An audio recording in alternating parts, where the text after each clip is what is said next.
நீங்கள் எந்த காலத்தில் இருக்கிறீங்க? அதனால தான் ஆண்டவர் சொல்கிறாரு, கிருபையினால விசுவாசத்தை கொண்டு ரட்சிக்கப்பட்டீர்கள்.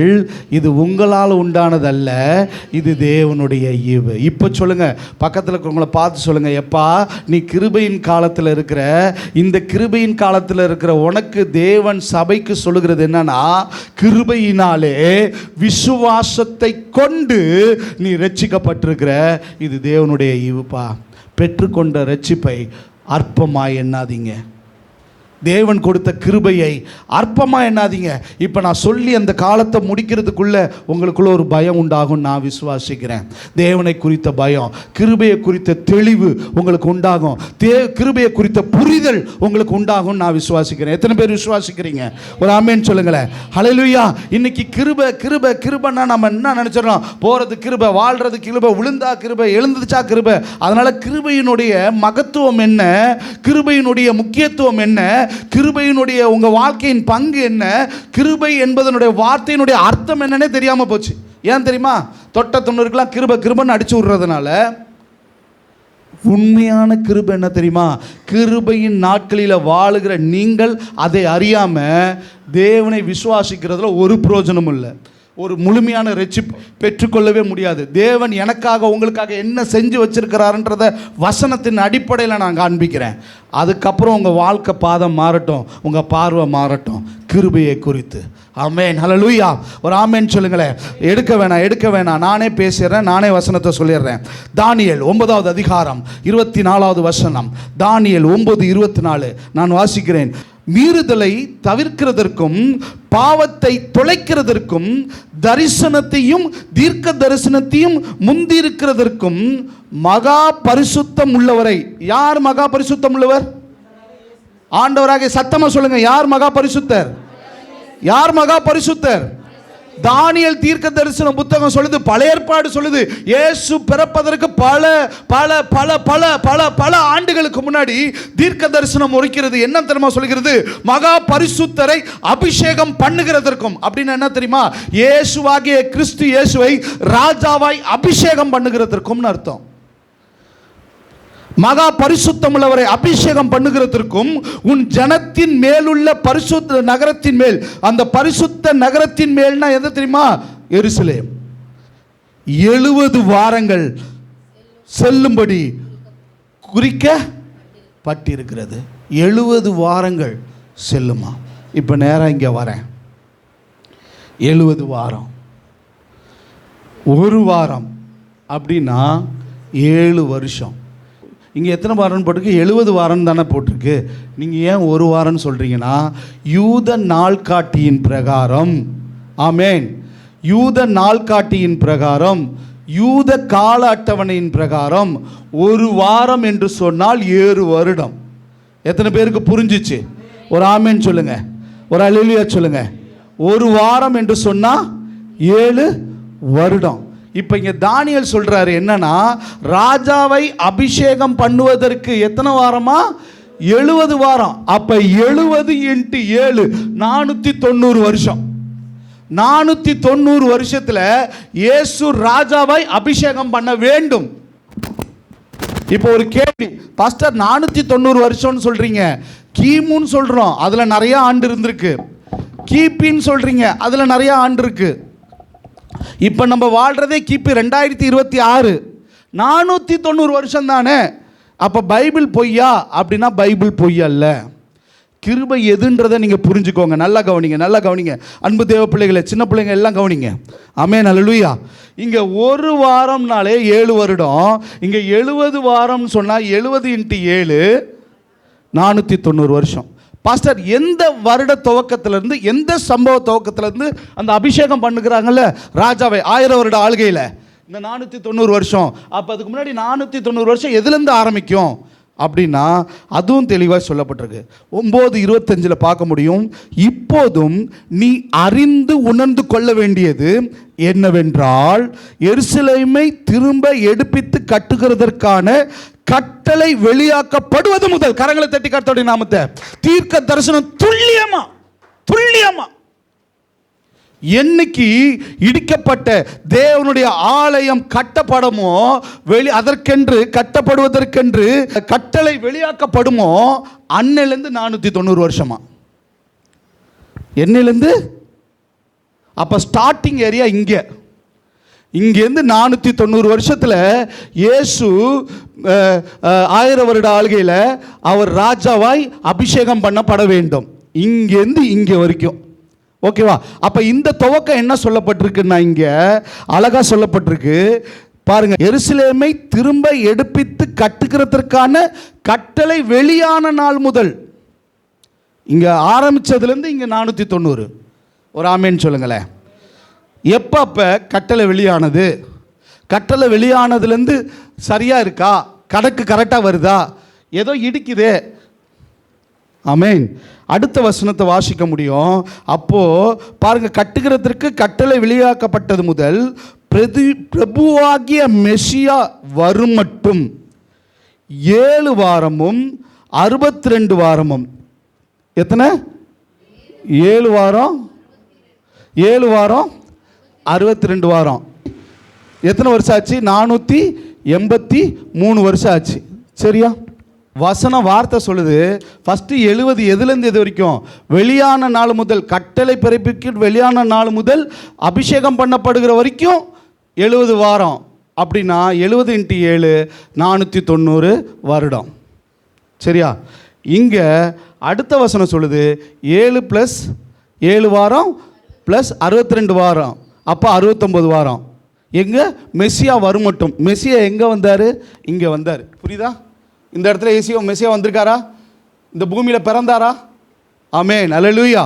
அப்போ பாருங்கள், அந்த 62 வாரங்களுக்கு பின்பு மெசியா சங்கரிக்கப்படுவார். வசனம் சொல்கிறது தானியேல் 9:26. மெசியா சங்கரிக்கப்படுவார். எங்கே தெரியுமா? இங்கேருந்து கரெக்டாக ஆரம்பித்து இந்த இடத்துல மெசியா சிலுவையில் அறையப்பட்டார். இப்போ நான் சொல்கிறது எத்தனை பேருக்கு புரிஞ்சிச்சு, எத்தனை பேருக்கு புரியல? புரிஞ்சவங்க மட்டும் கையை வைத்துங்க பார்ப்போம். புரியாதவங்களுக்கு நான் மறுபடியும் தெளிவாக சொல்கிறேன். வேதம் சொல்லுகிறது 70 வாரம்னு சொல்லப்பட்டிருக்கு. எப்படின்னா, இங்கே அங்கே கட்டளை பிறப்பிக்கப்பட்டது, திரும்பவும் எருசலேம் கட்டப்படும்படிக்காக கட்டளை பிறப்பிக்கப்பட்டு வெளியில் வந்த நாட்களிலிருந்து இங்கே அபிஷேகம் பண்ணுகிற வரைக்கும் எத்தனை வருஷமா? 490 வருஷம். அப்போ இவங்க துவக்கம் எங்கே அப்படின்னா, வசனம் சொல்லுகிறது ஆமென், கட்டப்பட வெளிவிட்ட நாள்லேருந்து 490 வருஷம் முதல் 69 வாரம். இங்கே 70 வாரம். ஒரு வாரம் குறையுதா? அப்போ 7 வருஷம் குறையுதா? அந்த 7 வருஷம் இங்கே இருக்குது, அந்த 7 வருஷம் இங்கே இருக்குது. 3 வருஷம் உபத்திரவ காலம், மகா உபத்திரவ காலம். ஸோ 483, அதோட 7 சேர்த்தா 490. நடுவில் இங்கே ஒரு கேப் இருக்குது. இந்த கேப்பு இப்போ வரைக்கும் 2026 வரைக்கும் வந்துருச்சு. புரியுதா? ஆனால் வசனம் தெளிவாக சொல்லுது, மெசியா வருவார். மெசியா சங்கரிக்கிற வரைக்கும் 7 + 62 வாரம், மொத்தம் 69 வாரம். அப்போ கணக்கு பார்க்கும்போது 483 கரெக்டாக மெசியா வந்துட்டார், சிலுவையில் சங்கரிக்கப்பட்டுட்டார். கரங்களை தட்டி கர்த்தருடைய நாமத்தை. உங்களுக்கு நான் சொன்னது இப்போ புரியுதா? வசனத்தின்படி, தீர்க்க தரிசனத்தின்படி மெசியா சரியானபடி அவர் கரெக்டாக இங்கே வந்தார். இந்த இடத்துல கரெக்டாக அவர் சங்கரிக்கப்பட்டார், அதாவது சிலுவையில் அறையப்பட்டுட்டார். இயேசு உங்களுக்காக சிலுவையில், எனக்காக சிலுவையில் அறையப்பட்டார். 483 வருஷம் முடிஞ்சிருச்சு கரெக்டாக. இப்போ அடுத்தது இன்னும் ஒரே ஒரு வாரம் தான் இருக்குது. அப்படின்னா 7 வருஷம்தான் இருக்குது. இந்த 7 வருஷத்தில் 3 வருஷம் உபத்திரவ காலம், 3 வருஷம் மகா உபத்திரவ காலம். அதுக்கு பின்னாடி மெசியா என்ன பண்ண போகிறாரு? ராஜாவாய் அபிஷேகம் பண்ண போகிறார். ஒரு ஆமேன்னு சொல்லுங்களேன், ஒரு அல்லேலூயா சொல்லுங்களேன். சரி, இது எப்படி நடந்துச்சு அப்படின்னா, எஸ்ரா 1வது அதிகாரம், வேதத்தை எடுத்து வாசிங்களேன். எஸ்ராவை எடுத்து வாசிப்போம். எஸ்ராவில் தெளிவாக சொல்லப்பட்டிருக்கு. 1வது அதிகாரம், யாராவது எடுத்து வாசிங்களேன். 1வது அதிகாரம் 1லேருந்து 3 வரைக்கும். எரேமியாவின் வாயினாலே கர்த்தர் சொன்ன வார்த்தை நிறைவேறும்படி, தீர்க்கதரிசி சொன்ன வார்த்தை நிறைவேறும்படி, பெர்சியாவின் ராஜாவாகிய கோரேசனுடைய 1ஆம் வருஷத்திலே கர்த்தர் பெர்சியாவின் ராஜாவாகிய கோரேசின் ஆவியை என்ன பண்ணாராம் ஆண்டவர்? நல்லா கவனிங்க. ஆவியை ஏவினபடினாலே அவன் பரலோகத்தின் தேவனாகிய கர்த்தர் பூமியின் ராஜ்யங்களை எல்லாம் எனக்கு தந்தருளி யூதாவில் உள்ள எருசலேமிலே தமக்கு ஆலயத்தை கட்டும்படி எனக்கு கட்டளையிட்டார்.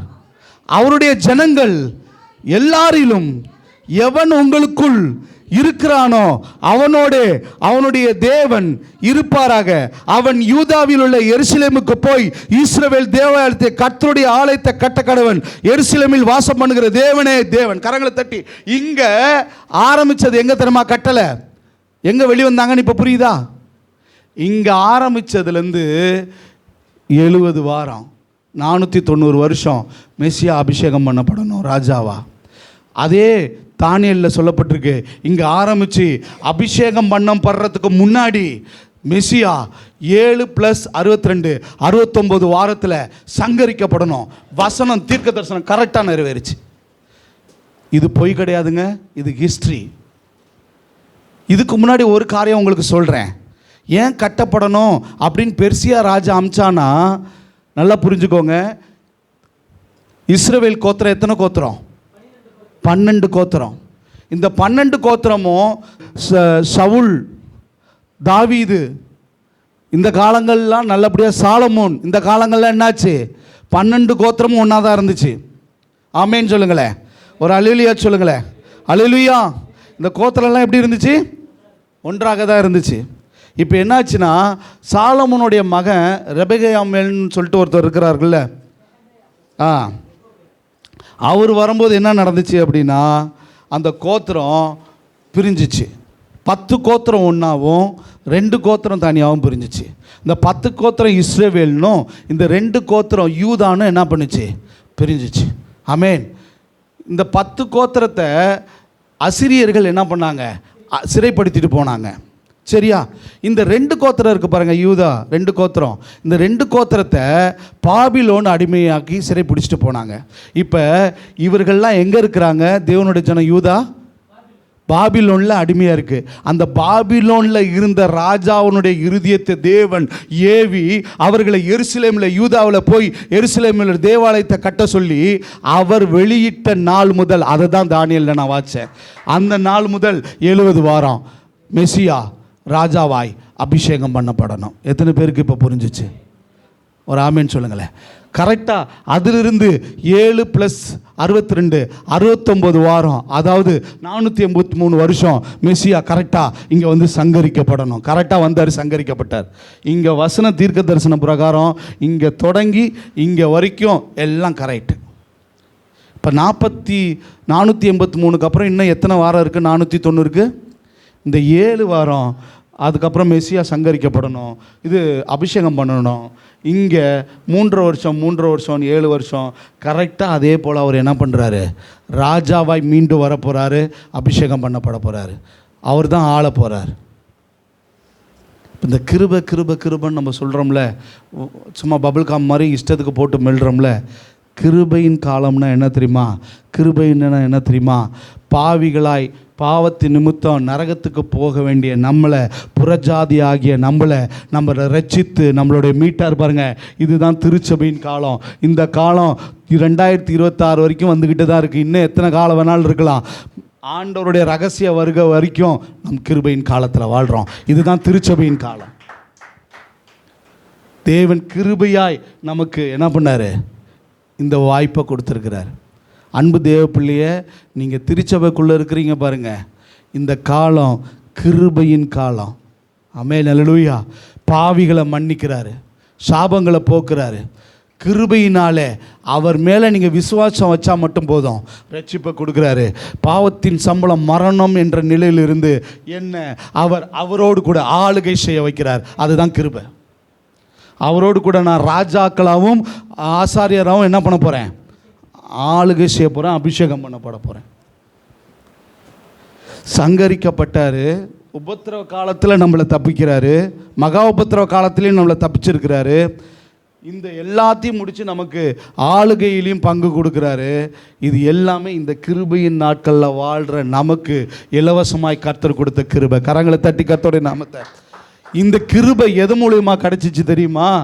இயேசு கிறிஸ்துவனுடைய சங்கரிப்பின் மூலமாய், அவருடைய மரணத்தின் மூலமாய், அவருடைய ரத்தம் சிந்துதலின் மூலமாய், மரித்து உயிரோடு கூட எழும்பினது நிமித்தம், தேவனுடைய சித்தத்தை திட்டத்தை நிறைவேற்றினது நிமித்தம், வசனத்துக்கு வார்த்தைக்கு கீழ்ப்படினது நிமித்தம், தீர்க்க தரிசனத்தை நிறைவேற்றினது நிமித்தம், இது எல்லாத்தையுமே ஒரு முதற்பேரான சகோதரனாய் அவர் செய்து முடித்து என்னை எந்த ஒரு கஷ்டமும் இல்லாமல், எந்த ஒரு பிரச்சனையும் இல்லாமல், நான் இழந்த தேவ மகிமையை, இழந்த ஆசீர்வாதத்தை அவர் எனக்கு கொடுத்து என்னை மீட்டு ரசித்து என்னை அவருடைய ரத்தத்தினாலே கழுவி அவருடைய ரத்தத்தை எனக்காக கொடுத்து எனக்காக அவர் விலைக்கிரயமாகி நான் எந்த கஷ்டமுமே படாமல், அதனால தான் சொல்லப்பட்டிருக்கு, இது உங்களால் உண்டானது அல்ல, இது தேவனுடைய ஈவு. இதுதான் கிருபை. புதிய ஏற்பாட்டு சபையில் இருக்கிற, புதிய உடன்படிக்கையின் பங்காளராக இருக்கிற நம்ம ரகசிய வருகையில், இங்கேருந்து ரகசிய வருகையும் கிருபையின் காலம்தான். இதில் அவர் நம்மளை வச்சு அழகாக பாதுகாத்து அடுத்து உபத்திரவ காலம் ஆரம்பிக்கும் போது அவரோடு கூட நம்மளை கூட்டிகிட்டு போயிடுவார். ஆமென், அல்லேலூயா. எத்தனை பேருக்கு புரிஞ்சிச்சு இப்போ கிருபைனா? ஒரு ஆமேன்னு சொல்லுங்களேன், ஒரு அல்லேலூயா சொல்லுங்களேன். இனி உங்கள் வாழ்நாள் முழுவதும் மறக்கக்கூடாது. சொல்லுங்கள், தானியேல் 9வது அதிகாரம் 24, 25, 26, எஸ்ரா 1வது அதிகாரம் 1, 2, 3. இது புரிஞ்சிச்சா? இது புரிஞ்சிச்சா? இப்போ சொல்லுங்கள், அவர் நமக்கு கிருபை அளித்தது, நம்மளை மீட்டது, நம்மளை ரட்சித்தது சினிமா பார்க்கவா? என்னை பார்த்து சொல்லுங்களேன். எல்லோரும் நான் முடிச்சிட்டேன், பிரசங்கத்தை முடிச்சிட்டேன். சினிமா பார்த்து கூத்தடிக்கிறதுக்காக ஆண்டவர் நம்மளை இப்படிப்பட்ட ஒரு கிருபையை கொடுத்தாரா? இல்லை விபச்சாரம் செய்யவோ, வேட்சைத்தனம் செய்யவோ, இல்லை பாவத்தில் விழவோ, இல்லை தீய பழக்கங்களுக்கு அடிமையாகவோ, இச்சிக்கவோ, என்ன கோபப்படவோ, எரிச்சல் உண்டாகவோ, என்ன சுயத்தில் நடக்கவோ இந்த கிருபையை கொடுத்தாரா? அவர் கிருபையை கொடுத்தது மறுபடியும் பாவம் செய்கிறதுக்கு இல்லை, பாவத்திலிருந்து மரணத்திலிருந்து உங்களை மீட்க. எத்தனை பேருக்கு புரிஞ்சிச்சு? பெற்றுக்கொண்ட கிருபையை அற்பமாக எண்ணாதீங்க. ஆமென், அல்லேலூயா. பெற்றுக்கொண்ட கிருபையை ஒரு நாள் என்னமேட்டுக்கு என்ன பண்ணாதீங்க. நான் சொன்னது எது புரியுதா? இப்போ எபேசியர் 2:8 வாசிச்சு முடிப்போம். கிருபையினாலே விசுவாசத்தை கொண்டு ரட்சிக்கப்பட்டீர்கள், இது உங்களால் உண்டானது அல்ல, இது தேவனுடைய உண்டான ஈவு. ஏன்னா அவர் உங்களுக்காக வந்தார், அவர் உங்களுக்காக கல்வாரி சிலுவையில் சங்கரிக்கப்பட்டார், அவர் உங்களை மீட்டார், ரட்சித்தார், உங்களுக்கு கிருபையை கொடுத்தாரு. இந்த 2022 அப்புறம் இன்னும் 100 வருஷம் கூட போகலாம் அவர் வருகைக்கு, இல்லை 20 வருஷம் கூட போகலாம், 30 வருஷம் கூட, நாளைக்கா கூட இருக்கலாம், அது அவர் சாய்ஸு. ஆனால் அதுக்கப்புறம் உங்களை தூக்கிட்டாருன்னா ரகசிய வருகையில் இந்த பூமியில் 7 வருடம் உபத்திரவ காலம். அதுக்கு பின்னாடி அவரோடு கூட நீங்களும் வந்து இந்த பூமியில் தான் ஆள போகிறீங்க. 1000 வருடம்னா வேறு எங்கேயோ கிடையாது, இதே பூமியில் தான் நம்ம ராஜாக்களாய் ஆசாரிகளாய் ஆளுக போகிறோம், அவரோட அபிஷேகம் பண்ண போகிறோம். இப்போ இந்த கிருபையை பெற்ற நீங்கள், நான் மறுபடியும் சொல்கிறேன், பெற்ற கிருபையை போக்கடிக்காதீங்க, வீணடிக்காதீங்க, அற்பமாக எண்ணாதீங்க, உங்கள் சுயத்தில் நடக்காதீங்க. ஒரே ஒரு விஷயம், இந்த இடத்துல என்னுடைய பங்களிப்பு என்னவாக இருக்க போகுது, நான் எதை பெற்றுக்கொள்ள போகிறேன், எப்பேற்பட்ட, ஒருவேளை நான் அவரோடு கூட பாடு இன்றைக்கி நான் அனுபவிக்கலாம், ஒரு நாள் அவரோட கூட நான் ஆளுகை செய்வேன், அதிகாரத்தை பெற்றுக்கொள்கிற இடத்துல இருக்கணும். ஆமென். அப்படின்னா அவருக்கு உண்மையாக இருக்கணும். ஆமென், அல்லேலூயா. சரி, அப்படியே நம்ம கர்த்தருடைய பந்திக்கு நேராக கடந்து செல்வோம். இன்றைக்கி நான் கொஞ்சம் விலைக்கு பேசினதுனால உங்களுக்கு புரிஞ்சிச்சா புரியலையான்னு தெரியல, ஆனால் இதுதான் உண்மை.